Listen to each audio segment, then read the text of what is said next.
여러분, 밀당이라는 말을 들어보셨죠? 밀고 당기고의 줄임말입니다. 흔히 연애할 때 밀당을 잘해야 한다고 충고를 합니다. 아무리 사랑하고 좋아해도 적당히 밀고 당기면서 상대방의 마음을 애타게 만들고 애닿게 만들어야 한다는 것이죠. 인터넷에 재밌는 글이 있더군요. 남녀가 데이트할 때 남자가 여자에게 집중하지 않고 딴 곳을 본다든지 스마트폰을 보면서 하품을 하게 되면 이때 어떻게 해야 되느냐라는 질문이었습니다. 이때 남자가 이런 행동을 하면 상대방 여자는 이 남자가 나에게 매력을 느끼지 못하는 것일까? 이제 나를 싫어한 것일까? 나를 더 이상 좋아하지 않는 것은 아닌가 애달바한다고 합니다. 온갖 생각을 다 하는 것이죠. 이때 만약 여자가 왜 그런 표정을 짓느냐 하면서 애타는 것을 드러내면 남자들은 이렇게 생각한다고 합니다. 특별히 잘해주지 않아도 여자가 알아서 애달바하네, 괜찮네, 이렇게 생각한다고 합니다. 그래서 이때는 오늘 나는 좀 피곤하니까 이제 집에 가야 되겠어 하고 그 자리를 박차고 일어나야 한다고 이야기를 하더라고요. 남자가 잡더라도 뿌리치고 화낸 표정 내지 말고 삐친 척도 하지 말고 그냥 집으로 돌아오라고 이야기를 합니다. 그러면 남자가 속으로 내가 뭐 잘못했나? 라고 학습을 하면서 그 다음부터는 그러지 않는다고 그렇게 이야기를 되어 있더군요. 제 말이 아닙니다. 정답이 아닙니다. 너무 좋아한다고 푹 빠져서 하자고 하는 대로 하지 말고 적당하게 밀고 당기라고 조언하는 것이죠. 연인 관계에서는 밀당이 있다면 상사와 부하 사원 관계에서는 당근과 채찍이 있습니다. 상사는 부하 사원이 잘한 것에 대해서는 칭찬하고 잘못한 것에 대해서는 지적을 해줘야 됩니다.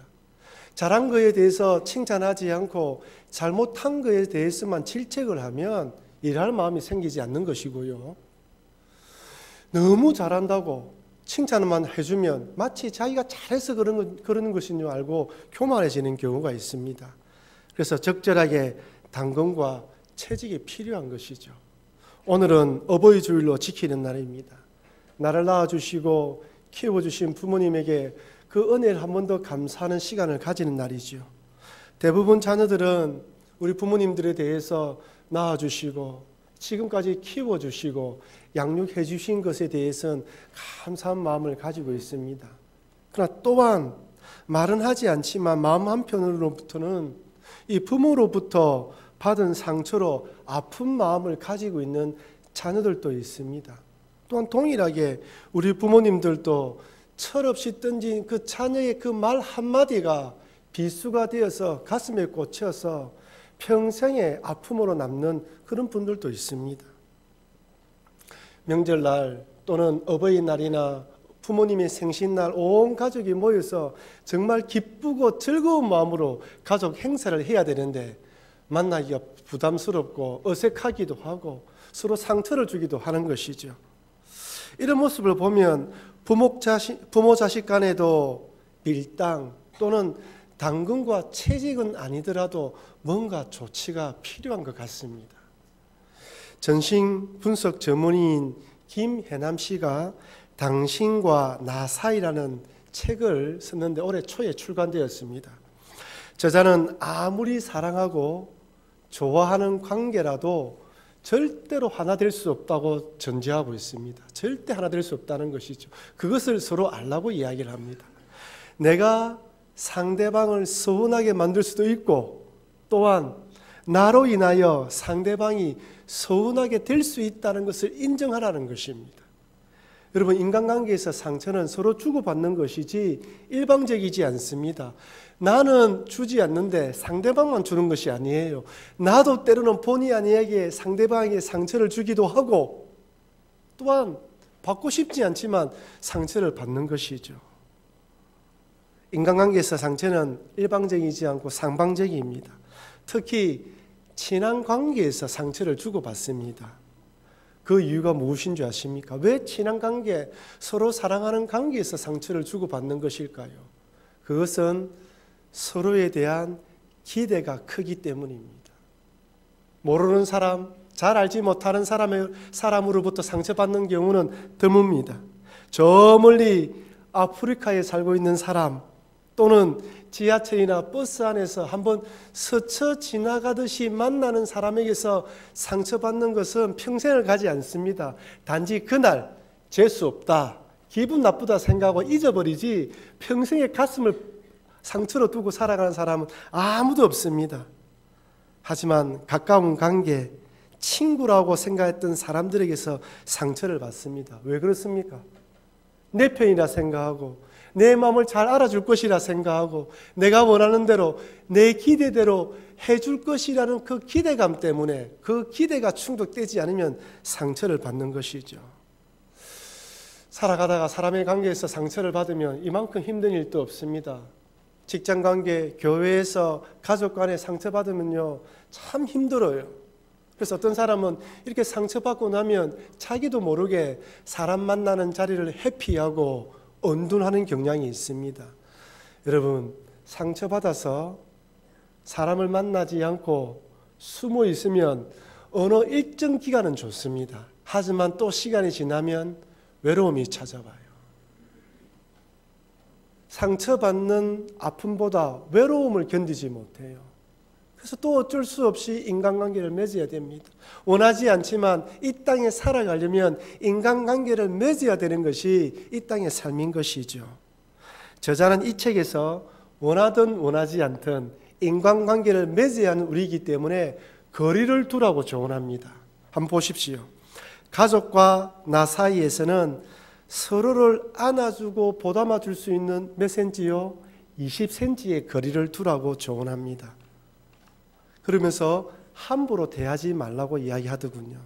친구와 나 사이는 손을 뻗으면 닿을 수 있는 46cm 정도의 거리를 두고 의사소통하고 적당한 친밀감과 함께 어느 정도 격식을 갖추라고 권면합니다.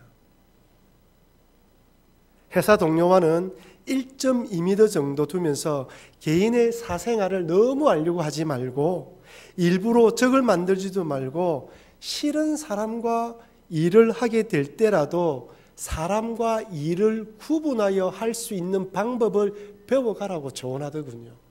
그 사람 싫다고 일하면서 얼굴에 표정을 드러내지 말라는 것이죠. 이처럼 관계에 따라 거리를 둬야 됩니다. 저는 이 부분을 보면서 한 가지 의문을 가지게 되었습니다. 그렇다면 하나님과 우리 사이에는 어떤 관계를 맺어야 할까요?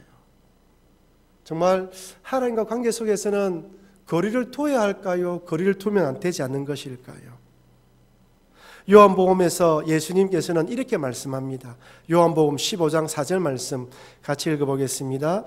내 안에 거하라 나도 너희 안에 거하리라.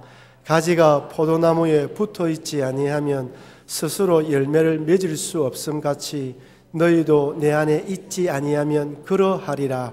아멘. 예수님과의 관계, 아니 하나님과의 관계 안에서는 하나님 안에 우리가 거하고 또 우리 안에 하나님이 거하시는 그런 관계를 유지하라고 말씀합니다. 이 말씀만 보면 하나님과 우리 사이에는 어떠한 거리가 있으면 안 되는 것 같습니다. 하지만 꼭 그렇지 않습니다.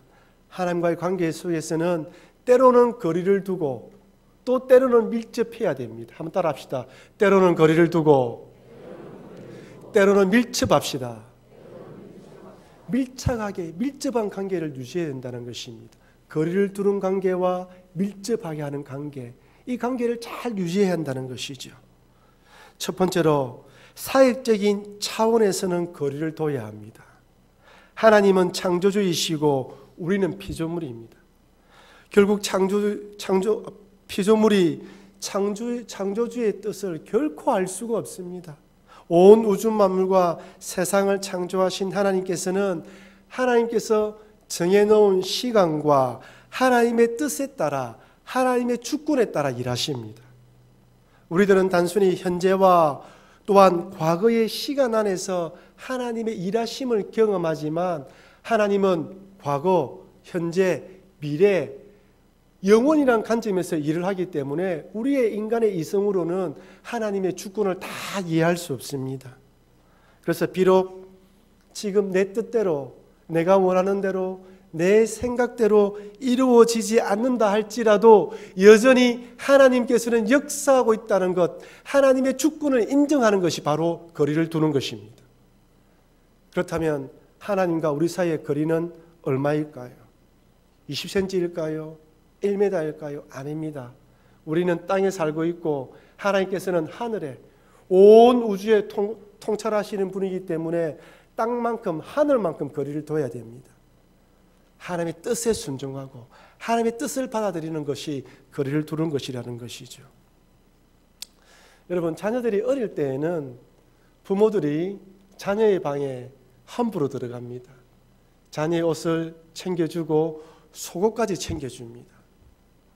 사실 아이들도 어리면 부모들이 자기 방에 들어와서 놀아주고 관심 가져주는 걸 좋아합니다. 하지만 사춘기가 접어들면 어떻게 됩니까? 방 안에 들어오지 못하게 만들어요. 놓고 하라고 이야기를 해요. 책상 서랍을 함부로 뒤지거나 일기장을 들춰보았다면 큰일이 납니다. 옷장도 열어볼 수가 없어요. 때로는 옷을, 빨래하고 개긴 옷을 옷장에 두는 것이 아니라 아이에게 주어야 됩니다. 자기가 정리할 때도 있어요. 자기의 프라이버시, 공간을 책임져주고 또한 챙겨달라는 것이죠. 우리 집사님들, 우리 교인들 가운데에 어머니와 어르신들 같이 사시는 분들이 있습니다. 아무리 친한다 할지라도 시어머니가 아들 내외의 방문을 함부로 열지 않습니다. 며느리가 시어머니의 방을 허락도 받지 않고 들어가지 않습니다. 그들만의 공간, 서로의 공간을 지켜주는 것이죠. 아무리 친해도 거리를 둬야 합니다. 이것은 하나님과 우리 사이도 마찬가지입니다. 우리들도 하나님의 주권, 하나님의 다스림, 하나님의 창조지실과 섭리 가운데 따라 운행하시는 것을 인정해야 됩니다. 내 뜻과 내 생각보다 온 우주를 주관하시는 하나님의 역사하심이 먼저이며 이것이 가장 선한 것임을 믿어야 한다는 것이죠. 비록 하나님의 뜻이 십자가를 지는 고난과 고통을 감당해야 한다 할지라도 여기에도 하나님의 뜻이 있음을 믿는 믿음, 그리고 순종하는 것, 이것이 바로 하나님과 나 사이의 거리를 인정하는 것입니다. 그러니 여러분, 하나님과 나 사이의 이런 거리를 인정하시는 여러분과 제가 되길 바랍니다. 하나님의 주권을 인정해야 됩니다. 두 번째로, 관계 차원에서는 밀착해야 합니다. 사역적인 차원에서는 하나님은 창조주 하나님이십니다. 하지만 하나님과의 관계 차원에서는 하나님은 우리의 아버지가 되십니다. 그래서 예수님께서도 주기도문에서 우리에게 하나님 아버지라 라고 부르면서 기도하라 하시고, 우리 예수님께서도 아바 아버지, 아빠 아버지라 부르면서 기도하셨습니다. 하나님 아버지와 자녀인 성도 간의 관계에서는 아버지와 아들 관계이기 때문에 거리를 두면 안 됩니다. 이런 관계에서는 하나님 안에 우리가 거하고 우리 하나님이 우리 안에 거할 수 있도록 20cm의 거리도 두면 안 된다는 것이에요. 하나님과 나 사이에 1cm라도 거리가 두면 사단 마귀가 그 틈을 들고 들어오기 때문에 거리를 두면 되지 않습니다. 근데 문제가 무엇이냐면, 하나님은 우리를 사랑하셔서 떠나지 않으시고 거리를 두지 않으신데, 문제는 우리가 때에 따라 하나님을 떠난다는 거예요. 하나님께서는 우리를 얼마나 사랑하시는지 그 어떤 것도 하나님의 사랑에서 끊을 수 없다고 말씀합니다. 로마서 8장 37절 39절 말씀입니다. 같이 읽어보겠습니다. 그러나 이 모든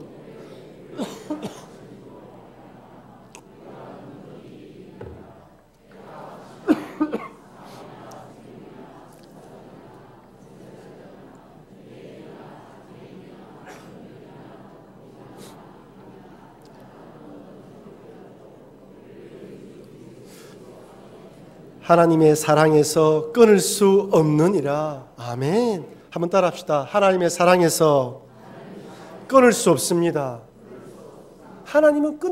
하나님의 사랑을 끊을 수 있는 것이 없다는 것입니다. 그 어떤 것도 하나님이 우리를 사랑하시는 것을 끊을 수 없습니다.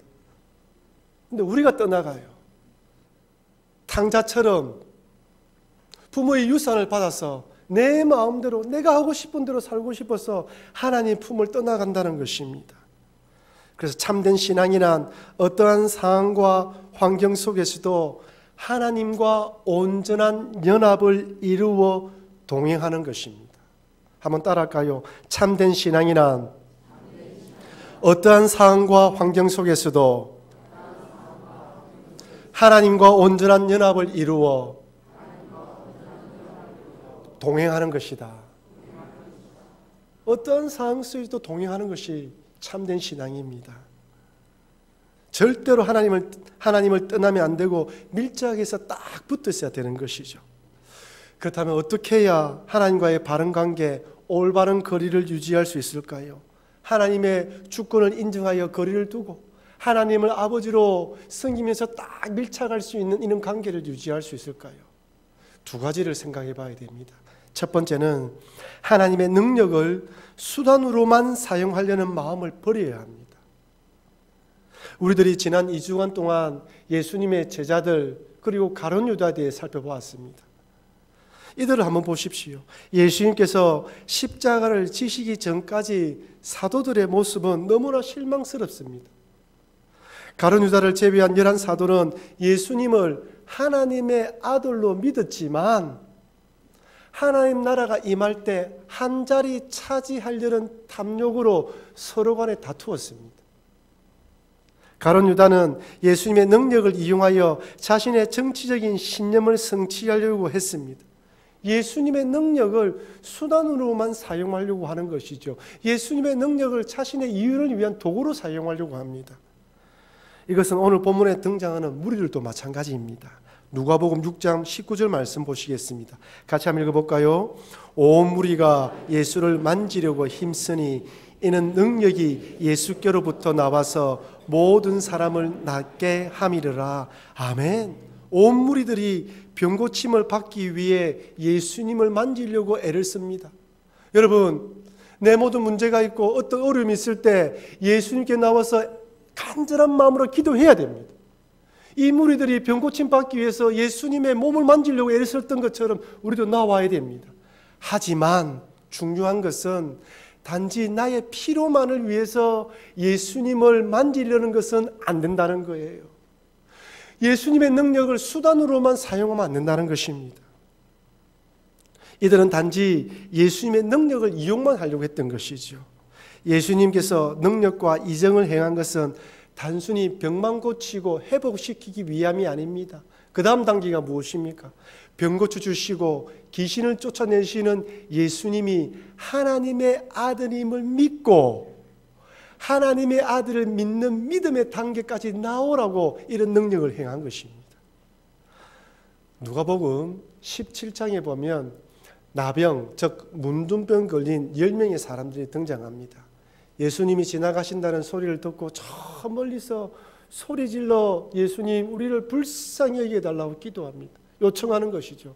그때 예수님께서 너희들을 불쌍히 여긴다 말씀하시면서 제사장한테 보이라고 이야기를 해요. 이들은 예수님의 말씀을 듣고 제사장을 만나러 가는 그 도중에 몸이 낫음 받은 것을 알게 됩니다. 그때 9명의 문둥병자들은 갈 길로 뿔뿔이 흩어졌지만 그 중에 한 명만 예수님께 돌아와서 감사를 표합니다. 이때 예수님께서 그 사람에게 이렇게 말합니다. 누가복음 17장 17절에서 19절 말씀 제가 읽어드리겠습니다.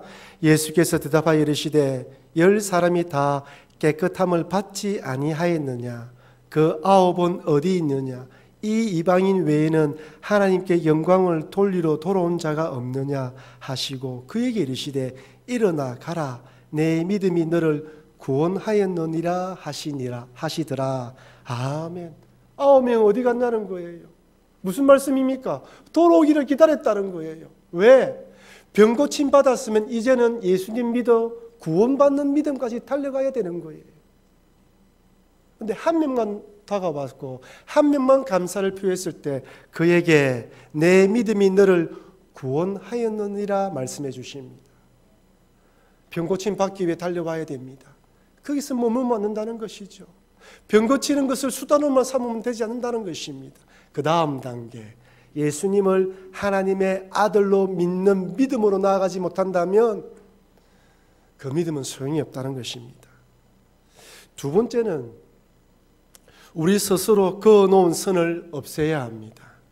우리 마음속에는 하나님이 감히 건드리지 못하는 나만의 영역이 있습니다. 가룟 유다에게는 탐심과 자신의 정치적인 신념이었죠. 칼을 들고 다닐 만큼 정치적 신념이 투철한 사람이었습니다. 다른 제자들에게는 높은 자리를 차지하려는 욕망입니다. 절대로 포기할 수 없는 것이죠. 그러니 예수님께서 십자가를 지는 그때까지 서로 싸우지 않았습니까? 그렇다면 여러분들에게는 어떤 나만의 영역이 있습니까? 참 신기한 것은, 아니 희한한 것은, 내가 이것을 내려놓았다고 생각할 때면 또 다른 영역이 있어요.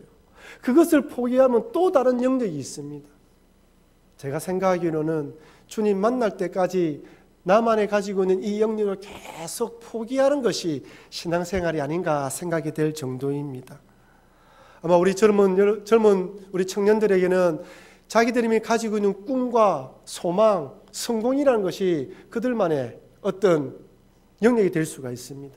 우리 부모님들에게는 말씀은 하지 않지만 여러분의 자녀가 여러분들의 영역이 될 수 있어요. 하나님, 내 자녀만큼은, 내 성공만큼은 하나님 내가 할 수 있도록 내 뜻대로 한번 되게 해달라고 간절히 기도할 수 있어요. 말씀은 하지 않죠. 속에 혼자서 품고 있는 것이죠. 어떤 분이 이런 재밌는 말을 하더군요.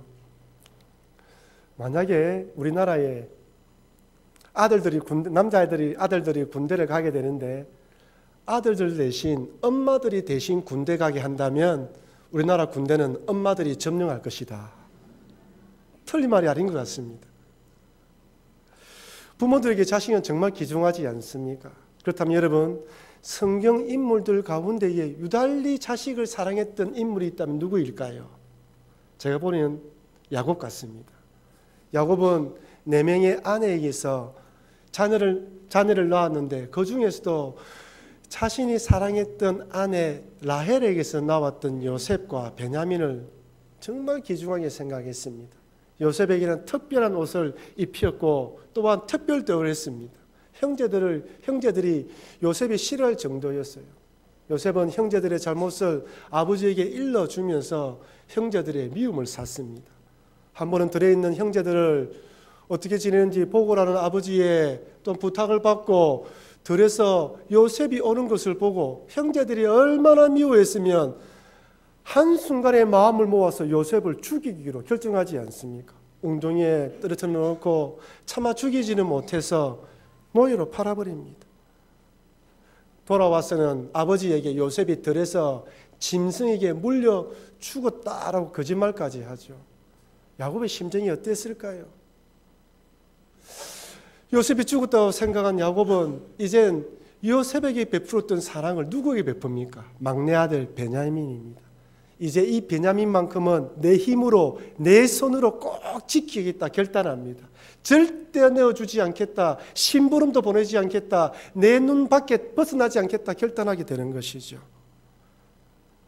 여러분, 우리 마음속에는 누구든지 이런 것이 가지고 있습니다. 베냐민 같은 나만의 영역. 근데 여러분, 이것을 놓지 않으면, 이것을 포기하지 않으면 절대로 하나님과 바른 관계를 유지할 수 없습니다. 아니, 하나님께서는 그것을 내어놓을 수 있도록 사항을 만들어 가십니다. 이렇게 베냐민을 생명처럼 품고 있었던 야곱에게 절대적인 위기가 찾아왔습니다. 이 베냐민을 내어놓지 않으면 안 되게 되었던 것이죠. 온 세상이 기근으로 먹을 것이 없게 되자 애굽에 식량을 구입하러 내려간 형제들은 요셉이 총리가 되어 있을 것이라는 꿈에도 생각하지 못하고 요셉을 만납니다. 요셉은 형제들을 정탐꾼으로 몰아붙여서 시므온은 감옥에 가두고 곡식을 주면서 다음에 내려올 때는 베냐민을 데리고 오지 않으면 절대로 오지 말라고 엄포까지 놓습니다. 이 사실을 전해드는 야곱은 절대로 베냐민을 내어줄 수 없다고 완강하게 버팁니다. 하지만 식량이 떨어지고 이대로 두면 온 가족이 굶어 죽을 것이라고 생각하고 야곱이 드디어 베냐민을 내어놓습니다. 창세기 43장 13절에서 14절 말씀 같이 읽어보겠습니다. 내 아우도 데리고 떠나 다시 그 사람에게로 가라. 전능하신 하나님께서 그 사람 앞에서 너희에게 은혜를 베푸사 그 사람으로 너희 다른 형제와 베냐민을 돌려보내게 하시기를 원하노라. 내가 자식을 잃게 되면 이르리로다. 아멘. 야곱이 어떤 마음이었을까요? 죽고 싶었을 것이에요.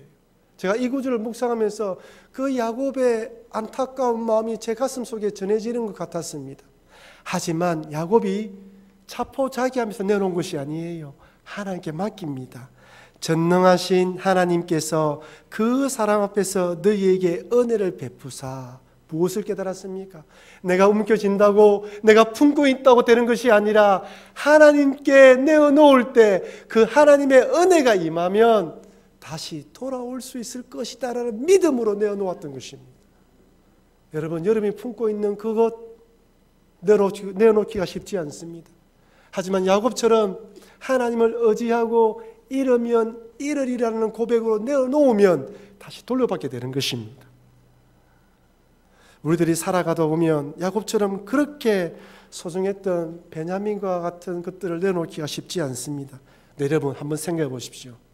그렇게 포기하고 이르면 이르리라는 결단으로 내어놓았는데 그 결과가 어떻게 되었습니까? 죽은 줄 알았던 요셉도 만났고 온 가족이 기근에서 구원받습니다. 애굽으로 이주하여 하나님의 구원 역사를 이루어갈 수 있습니다. 이처럼 우리들은 앞날에 대한 하나님의 섭리와 계획을 모르기 때문에 내 손에 움켜쥔 것을 놓으려고 하지 않습니다. 내가 그은 선을 절대로 포기하지 않는 것이죠. 하지만 이르면 이르리라는 결단으로 포기해야 그 다음에 하나님께서 숨겨두었던, 하나님께서 예비해 두었던 그 놀라운 은혜를 경험하게 되는 것입니다. 여러분, 하나님의 놀라운 은혜를 경험하고 싶습니까?